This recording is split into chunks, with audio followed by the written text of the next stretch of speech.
But like, I think I said this in another podcast recently, but like it's really important that I think as we get older, we have a lot of information, right? We're essentially a library of knowledge. I'm not saying we're wise, but like we have lived experiences that predate a lot of current generation. What I mean by that is, yes, young people, they don't know anything about the 90s. Okay, they can live that through YouTube, through online.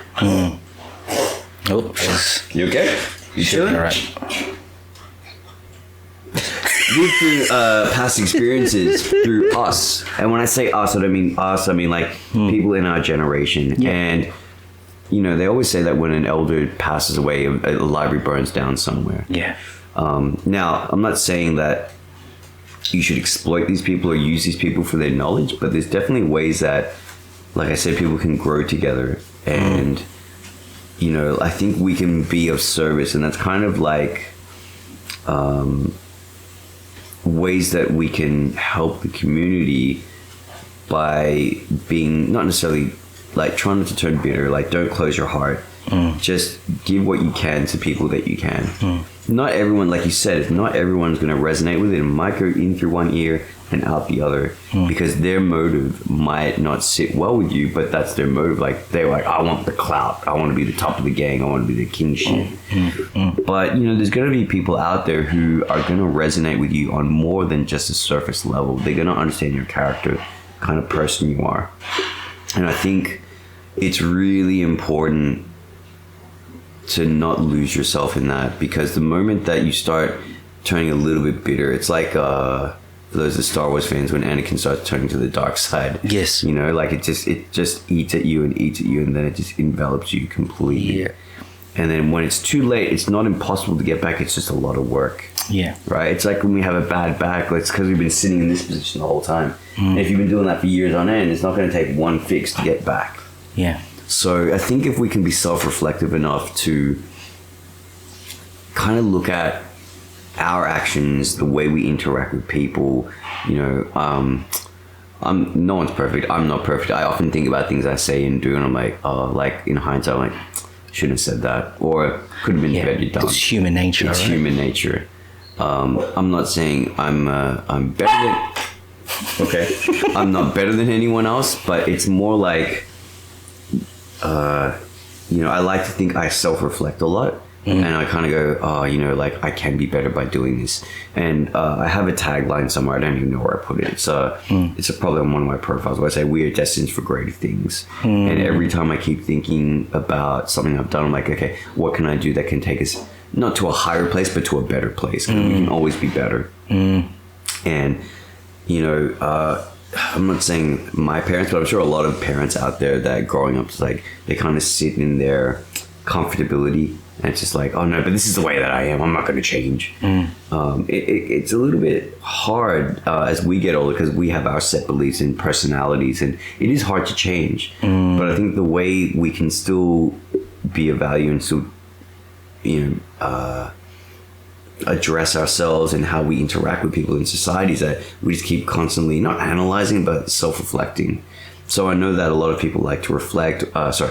They like to journal, or they'll like, you know, record their thoughts, and they'll go back to it and like, okay, in this day I was feeling like this, so how can I make that better? Right. And it can be an outlet for mental health. You know, for us, we're dancers, you know, or we utilize dance as a release therapy. Yes. But, you know, you can meditate, you can go and sing, like anyone who's musically creative can go out and do something. Or people who like sports will go and play their sport. They need to get that release out. Yeah. But, you know, with our knowledge over the time, like I think if we can continue to share that in a way that,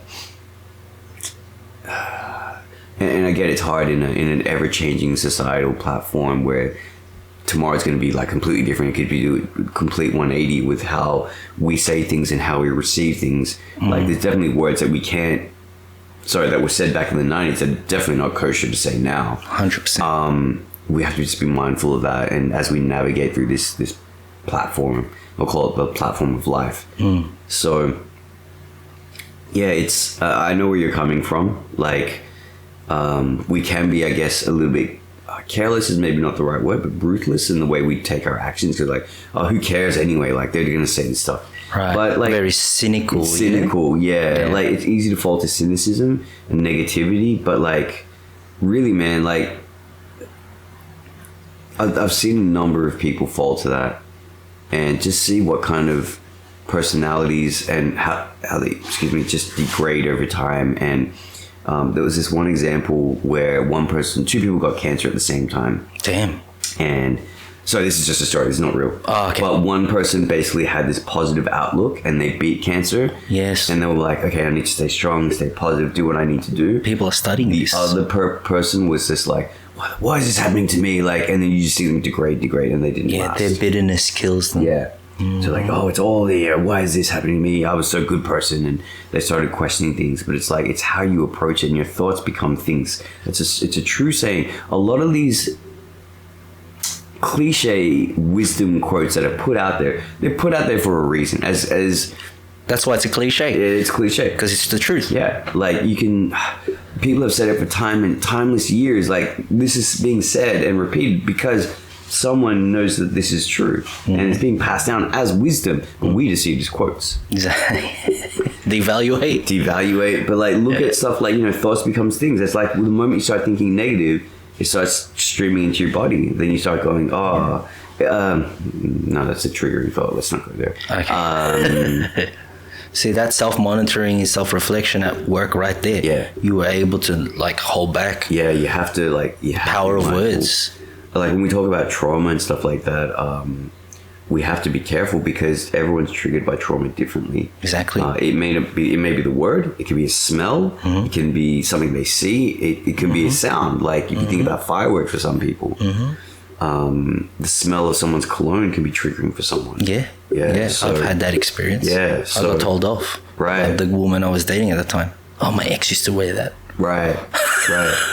And look, I don't want to really go down this route, but like if they've had some sort of DV experience or something like that, it makes it worse. That's where PTSD. Yeah.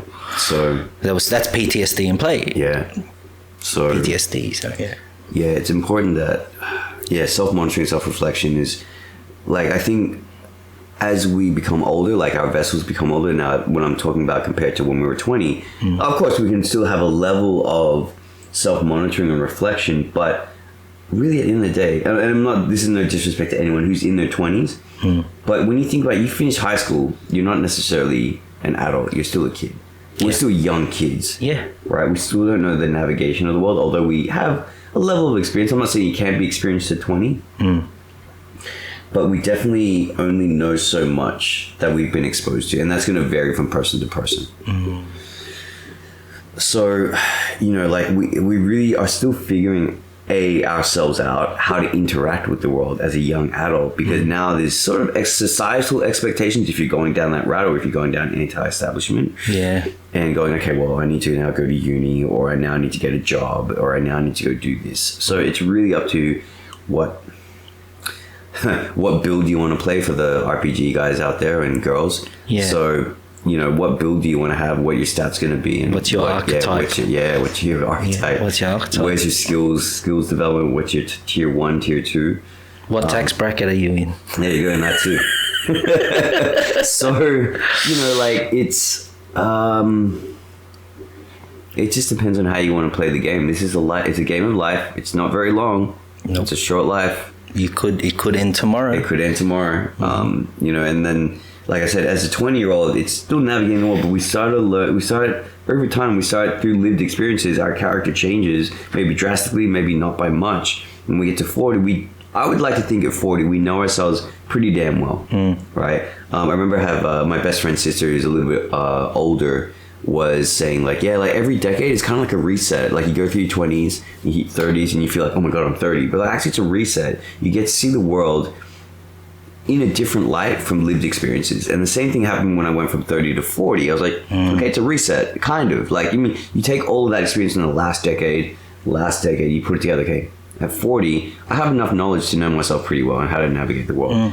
I know that can vary from person to person based on their lived experiences, whether it's immaturity or lack of responsibility or whatever. Like, people can still have their flaws. But something that I talk about with a lot of people is, you know, looking at your traumas and how to fix them. Because we all have some level of trauma, whether it's from childhood and, you know, the way you were brought up, to lived experiences at school or in relationships and whatnot. So, or at least how to cope with how to deal with it, because we're never responsible for what happens to us. That can be out of our control, but it is our responsibility to fix whatever's happened to us. We are responsible for our own happiness. Yeah. And if we don't take care of that, I think that's what leads to further trauma or further problems. So for an example, if you are dating someone who has what we like to call baggage, but it's a trauma that they haven't fixed, trying to expect us to fix their problems is not maybe the best way to go about it. Right. Unless it's sort of agreed, like, yeah, I can help you. Yeah. You know? I saw something yesterday. Right. About two psychologists. Right.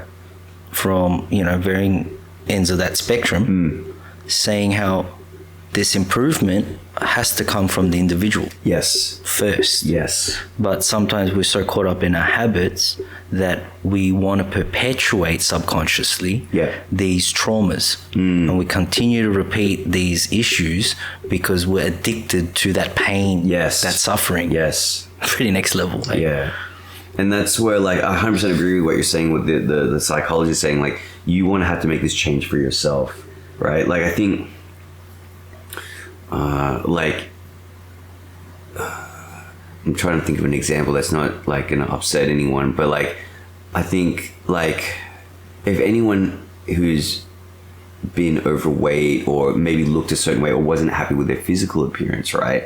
And they're dating someone and they go, oh, you know, like, you should change this because this would make you better. Like, it's devaluing the person. And it's kind of like, no, if you want to be happy, do it for you. Like, if my partner said, oh, would I look better if I was, you know, 10 kilos lighter, or if I had, I don't know, a makeover or something like that, I'd be like, I love you for who you are, or I like you for who you are. Yeah. If you want to do this for you, because it doesn't matter what you do, because I already love you. And I think we need to, it's not about removing the responsibility. It's like, you have the power. We don't control your life. Because I'm not you. I'm not you. Yeah. If this is going to make you happy, so you feel happy that you're being better for me, do it. But don't do it for me. Do it for you. And being supportive of that decision. Yeah, that's right. You know? Yeah. Is it like, oh, if I cut my hair, will you still love me? You're like, okay, sure. Like, it's your haircut. Like, if you want to do it for you. Yeah. I know that there are some people out there who like, oh, I don't like XYZ with short hair or XYZ with long hair or this type of hair. It's vain. It's very vain. Very vain. I think people need to look past surface level attraction and like realize as you get older, it's more about what's in here and up here. Yo. Yeah, I see it.